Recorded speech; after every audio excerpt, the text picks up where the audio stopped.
Tony और विक्रम दोनों भाई थे, लेकिन वे हमेशा डर डर कर जीते थे, क्योंकि पूरे जंगल में एक खतरनाक लकड़बग्घा का नाम चलता था।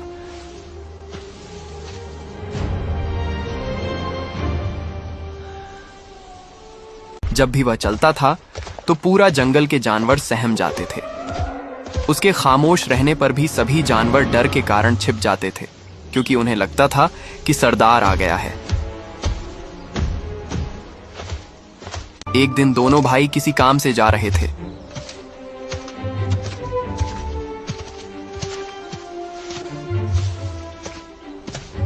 तभी अचानक वही लकड़बग्घा उनके सामने आ गया।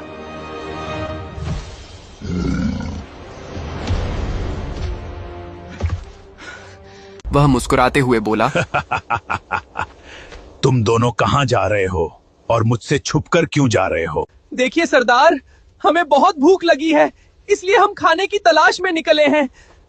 यह सुनकर लकड़बग्घा जोर से हंसने लगा। लेकिन आज मुझे भी बहुत भूख लगी है, तो मैं क्या करूं? मैं सोच रहा हूं कि तुम दोनों को ही अपना भोजन बना लूं। नहीं सरदार, ऐसा मत कीजिए। लेकिन लकड़बग्घा ने उनकी एक नहीं सुनी और दोनों को पकड़ने के लिए आगे बढ़ा। यह देखकर दोनों भाई घबरा गए और जान बचाने के लिए तेजी से वहां से भागने लगे।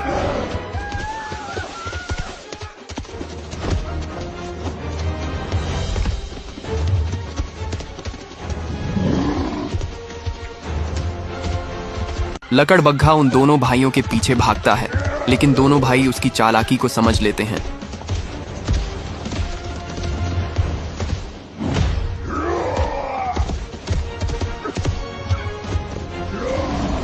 और उसे चकमा देकर वहां से भाग निकलते हैं।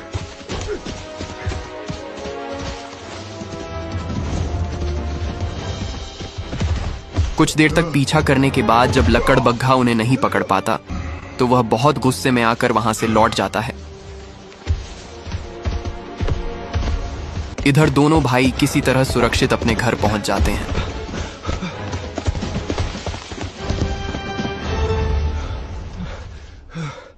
घर आकर वे अपनी मां से कहते हैं, माँ, हमें बहुत भूख लगी थी, इसलिए हम भोजन की तलाश में गए थे। तभी लकड़बग्घा सरदार ने हमें देख लिया और बोला कि हम तुम लोगों के भोजन बना दूंगा, लेकिन हम किसी तरह बचकर यहाँ तुम्हारे पास आ गए हैं। ये सुनकर उनकी मां बहुत डर जाती है और परेशान हो जाती है। उधर लकड़बग्घा पूरे जंगल के सभी जानवरों को इकट्ठा करता है। बिना मेरी अनुमति के टोनी और विक्रम कहीं भी जा रहे हैं। मैं चाहता हूं कि उन्हें फांसी की सजा दी जाए, ताकि आगे से कोई भी मेरी बात का उल्लंघन न करे। सरदार, आपकी मर्जी है, हम आपकी बात माने। अगले दिन लकड़बग्घा के सैनिक दोनों भाइयों को पकड़कर उसके पास ले आते हैं।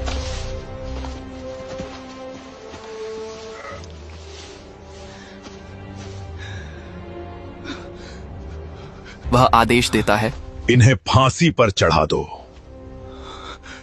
सैनिक दोनों भाइयों को लेकर जाने लगते हैं। ये देखकर दोनों भाई जोर जोर से रोने लगते हैं।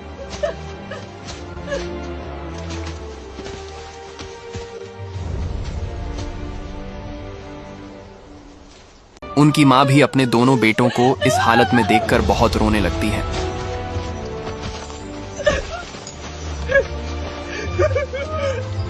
आगे क्या हुआ देखने के लिए फॉलो करके कमेंट में पार्ट 2 लिखो। और आप कहां से ये वीडियो देख रहे हैं कमेंट करें।